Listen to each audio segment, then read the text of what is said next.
महादेवी वर्मा द्वारा लिखित कहानी बिंदा। भीत सी आंखों वाली उस दुर्बल, छोटी और अपने आप ही सिमटी सी बालिका पर दृष्टि डालकर मैंने सामने बैठे सज्जन को उनका भरा हुआ प्रवेश पत्र लौटाते हुए कहा, आपने आयु ठीक नहीं भरी है, ठीक कर दीजिए, नहीं तो पीछे कठिनाई पड़ेगी। नहीं, यह तो गत आषाढ़ में 14 की हो चुकी है। सुनकर मैंने कुछ विस्मित भाव से अपनी उस भावी विद्यार्थिनी को अच्छी तरह देखा, जो 9 वर्षीय बालिका की सरल चंचलता से शून्य थी और 14 वर्षीय किशोरी के सलज्ज उत्साह से अपरिचित।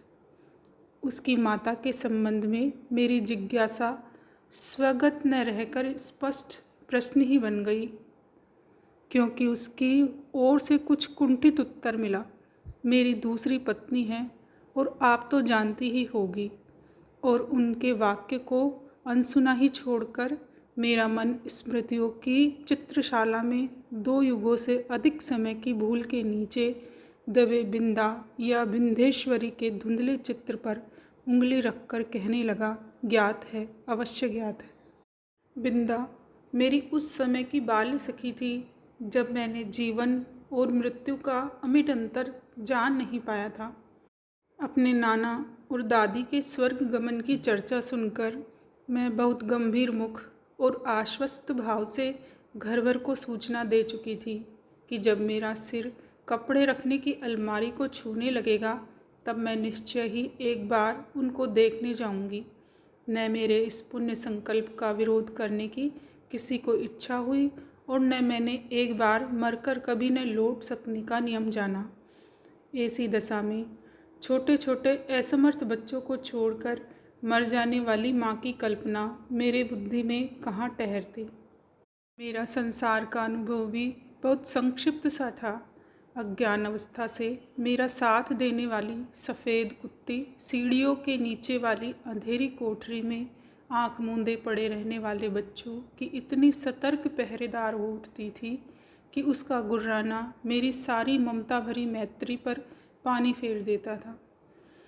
भूरी पूसी भी अपने चूहे जैसे निस्सहाय बच्चों को तीखे पैने दांतों से ऐसी कोमलता से दबाकर कभी लाती कभी ले जाती थी कि उनके कहीं एक दांत भी न चुभ पाता था।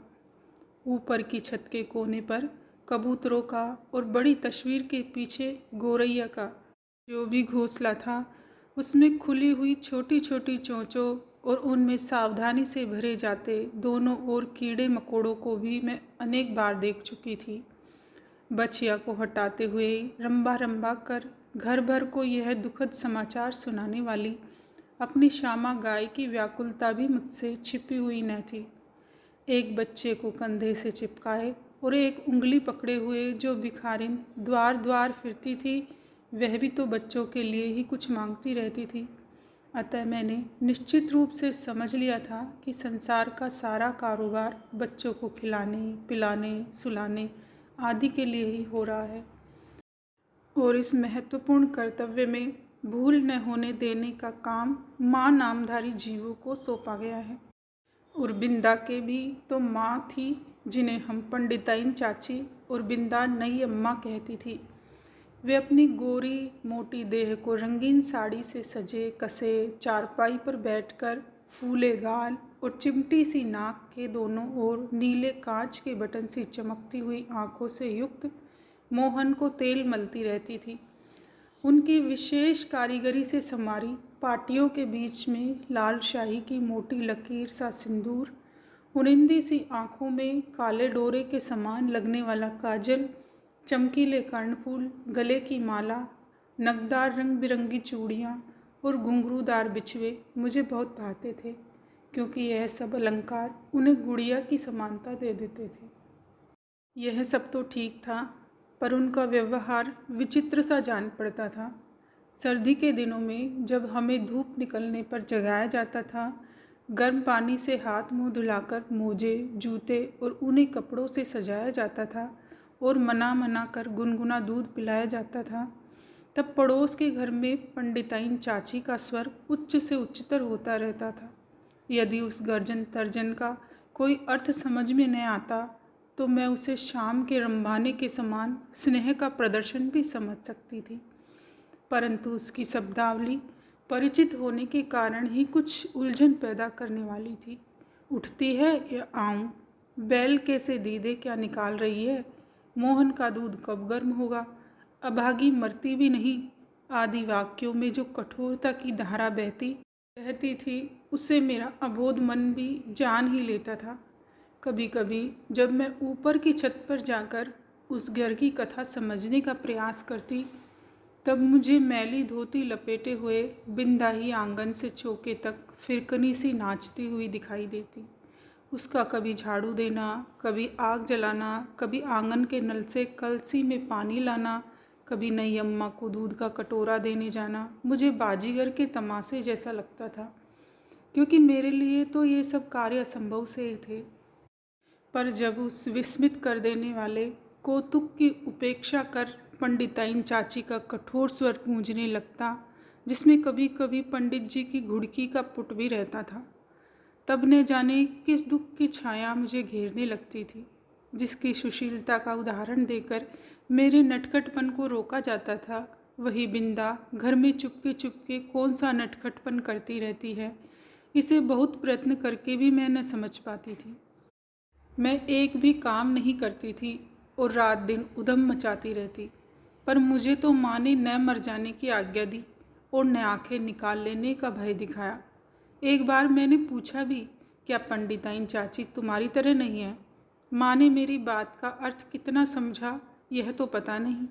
उनके संक्षिप्त है से न बिंदा की समस्या का समाधान हो सका और न मेरी उलझन सुलझ पाई। बिंदा मुझसे कुछ बड़ी ही रही होगी, परंतु उसका नाटापन देखकर ऐसा लगता था मानो किसी ने ऊपर से दबाकर उसे कुछ छोटा कर दिया हो। 2 पैसों में आने वाली खेजड़ी के ऊपर चढ़ी हुई झिल्ली के समान पतले चर्म से मंडे और भीतर ही हरी हरी नसों की झलक देने वाले उसके दुबले हाथ पैर न जाने किस अज्ञात भय से अवसन्न रहते थे। कहीं से कुछ आहट होते ही उसका विचित्र रूप से चौंक पड़ना और पंडिताइन चाची का स्वर कान में पड़ते ही उसके सारे शरीर का थरथरा उठना मेरे विस्मय को बढ़ा ही नहीं देता था, प्रत्युत उसे भय में बदल देता था। और बिंदा की आंखें तो मुझे पिंजड़े में बंद चिड़िया की याद दिलाती थी। एक बार जब 2-3 करके तारे गिनते गिनते उसने एक चमकीले तारे की ओर उंगली उठाकर कहा, वह रही मेरी अम्मा। तब तो मेरे आश्चर्य का ठिकाना न रहा। क्या सबकी अम्मा तारों में होती है और एक घर में? पूछने पर बिंदा ने अपने ज्ञान कोष में से कुछ कण मुझे दे दिए। तब मैंने समझा कि जिस अम्मा को ईश्वर बुला लेता है वह तारा बनकर ऊपर से बच्चों को देखती रहती है, और जो बहुत सज धज से घर में आती है वह बिंदा की नई अम्मा जैसी होती है। मेरी बुद्धि सहज ही पराजय स्वीकार करना नहीं जानती। इसी से मैंने सोचकर कहा, तुम नई अम्मा को पुरानी अम्मा क्यों नहीं कहती? फिर वे न नई रहेगी और न डांटेगी। बिंदा को मेरा उपाय कुछ जचा नहीं, क्योंकि वह तो अपनी पुरानी अम्मा को खुली पालकी में लेट कर जाते और नई को बंद पालकी में बैठकर आते देख चुकी थी। अतः किसी को भी पदच्युत करना उसके लिए कठिन था। पर उसकी कथा से मेरा मन तो सचमुच आकुल हो उठा। अतः उसी रात को मैंने माँ से बहुत अनुनयपूर्वक कहा, तुम कभी तारा न बनना, चाहे भगवान कितना ही चमकीला तारा बनावे। माँ बेचारी मेरी विचित्र मुद्रा पर विस्मित होकर कुछ बोल भी न पाई थी कि मैंने अकुंठित भाव से अपना आशय प्रकट कर दिया। नहीं तो पंडिताइन चाची जैसी नई अम्मा पालकी में बैठकर आ जाएगी और फिर मेरा दूध, बिस्कुट, जलेबी सब बंद हो जाएगी और मुझे बिंदा पढ़ना पड़ेगा। माँ का उत्तर तो मुझे स्मरण नहीं, पर इतना याद है कि उस रात उसकी धोती का छोर मुट्ठी में दबाकर ही मैं सो पाई थी। बिंदा के अपराध तो मेरे लिए अज्ञात थे, पर पंडिताइन चाची के न्यायालय से मिलने वाले दंड के रूप में सब रूपों से मैं परिचित हो चुकी थी। गर्मी की दोपहर में मैंने बिंदा को आंगन की जलती धरती पर बार बार पैर उठाते और रखते हुए घंटों खड़े देखा पाया था। चौके के खंबे से दिन दिन भर बंधा पाया और भूत से मुरझाए मुख के साथ पहरों नई अम्मा और खटोले में सोते मोहन पर पंखा झलते देखा था। उसे अपराध का ही नहीं, अपराध के अभाव का भी दंड सहना पड़ता था। इसी से पंडित जी की थाली में पंडिताइन चाची का ही काला मोटा और घुंघराला बाल निकलने पर भी दंड बिंदा को मिलता। उसके छोटे छोटे हाथों से धूल न सकने वाले उलझे तेलहीन बाल भी अपने स्वाभाविक भूरेपन और कोमलता के कारण मुझे बड़े अच्छे लगते थे। जब पंडिताइन चाची की कैंची ने उन्हें कूड़े के ढेर पर बिखरा कर उनके स्थान को बिल्ली की काली धारियों जैसी रेखाओं से भर दिया तो मुझे रुलाई आने लगी। पर बिंदा ऐसे बैठी रही मानो सिर और बाल दोनों नई अम्मा के ही हो। और एक दिन याद आता है, चूल्हे पर चढ़ाया दूध उफना जा रहा था। बिंदा ने नन्हे नन्हे हाथों से दूध की पतीली उतारी, पर उसकी उंगलियों से छूटकर गिर पड़ी। खोलते दूध से जले पैरों के साथ दरवाजे पर खड़ी बिंदा का रोना देख मैं तो हतबुद्धि सी हो गई। पंडिताइन चाची से कहकर वह दवा क्यों नहीं लगवा लेती, यह समझना मेरे लिए कठिन था। उस पर जब बिंदा मेरा हाथ अपने जोर से धड़कते हुए हृदय से लगाकर कहीं छिपा देने की आवश्यकता बताने लगी, तब तो मेरे लिए सब कुछ रहस्यमय हो उठा। उसे मैं अपने घर में खींच लाई अवश्य, पर न ऊपर के खंड में माँ के पास ले जा सकी और न छिपने का स्थान खोज सकी। इतने में दीवारें लांघ कर आने वाले पंडिताइन चाची के उग्र स्वर ने भय से हमारी दिशाएं रुक दी। इसी से हड़बड़ाहट में हम दोनों उस कोठरी में जा घुसी जिसमें गाय के लिए घास भरी जाती थी। मुझे तो घास की पत्तियां भी चुभ रही थी। कोठरी का अंधकार भी कष्ट दे रहा था, पर बिंदा अपने जले पैरों को घास में छिपाए और दोनों ठंडे हाथों से मेरा हाथ दबाए ऐसे बैठी थी मानो घास का चुभता हुआ ढेर रेशमी बिछोना बन गया हो। मैं तो शायद सो गई थी, क्योंकि जब घास निकालने के लिए आया हुआ गोपी इस अभूतपूर्व दृश्य की घोषणा करने के लिए कोलाहल मचाने लगा, तब मैंने आंखें मलते हुए पूछा, क्या सवेरा हो गया? माँ ने बिंदा के पैरों पर तिल का तेल और चूने का पानी लगाकर जब अपने विशेष संदेशवाहक के साथ उसे घर भिजवा दिया, तब उसकी क्या दशा हुई यह बताना कठिन है। पर इतना तो मैं जानती हूँ कि पंडिताइन चाची के न्याय विधान में न क्षमता का स्थान था न अपील का अधिकार। फिर कुछ दिनों तक मैंने बिंदा को घर आंगन में काम करते नहीं देखा। उसके घर जाने से माँ ने मुझे रोक दिया था, पर वे प्राय कुछ अंगूर और सेब लेकर वहाँ वो आती थी। बहुत खुशामद करने पर रुकिया ने बताया कि उस घर में महारानी आई है, क्या वे मुझसे नहीं मिल सकती? पूछने पर वह मुंह में कपड़ा ठूस कर हंसी रोकने लगी। जब मेरे मन का कोई समाधान न हो सका, तब मैं एक दिन दोपहर को सभी की आंख बचाकर बिंदा के घर पहुंची। नीचे के सुनसान खंड में बिंदा अकेली एक खाट पर पड़ी थी। आंखें गड्ढे में धंस गई थी, मुख दानों से भरकर न जाने कैसा हो गया था, और मैली सी चादर के नीचे छिपा शरीर बिछोने से भिन्न ही नहीं जान पड़ता था।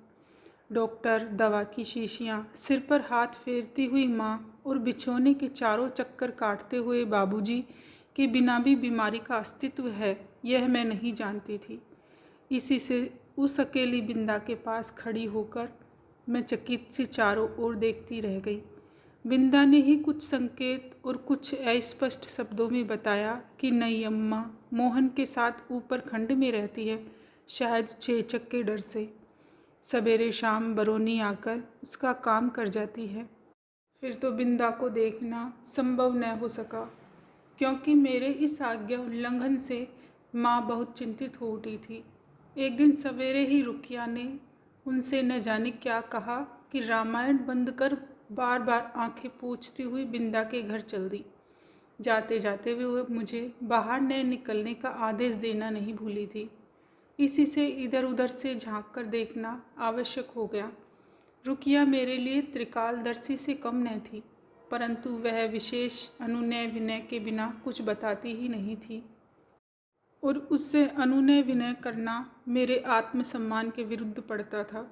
अतः खिड़की से झांककर मैं बिंदा के दरवाजे पर जमा हुए आदमियों के अतिरिक्त और कुछ न देख सकी, और इस प्रकार की भीड़ से विवाह और बारात का जो संबंध है उसे मैं जानती थी। तब क्या उस घर में विवाह हो रहा है, और हो रहा है तो किसका, आदि प्रश्न मेरी बुद्धि की परीक्षा लेने लगे। पंडित जी का विवाह तो तब होगा जब दूसरी पंडिताइन चाची भी मरकर तारा बन जाएगी, और बैठ न सकने वाले मोहन का विवाह संभव नहीं। यही सोच विचार कर मैं इस परिणाम तक पहुंची कि बिंदा का विवाह हो रहा है और उसने मुझे बुलाया तक नहीं। इस औचित्य अपमान से आहत मेरा मन सब गुड़ियों को साक्षी बनाकर बिंदा को किसी भी शुभ कार्य में न बुलाने की प्रतिज्ञा करने लगा। कई दिन तक बिंदा के घर झांक झांक कर जब मैंने माँ से उसके ससुराल से लौटने के संबंध में प्रश्न किया, तब पता चला कि वह तो अपनी प्रकाशवासिनी अम्मा के पास चली गई। उस दिन से मैं प्राय चमकीले तारे के आसपास फैले छोटे तारों में बिंदा को ढूंढती रहती, पर इतनी दूर से पहचानना क्या संभव था। तब से कितना समय बीत चुका है, पर बिंदा और उसकी नई अम्मा की कहानी शेष नहीं हुई। कभी हो सकेगी या नहीं, इसे कौन बता सकता है।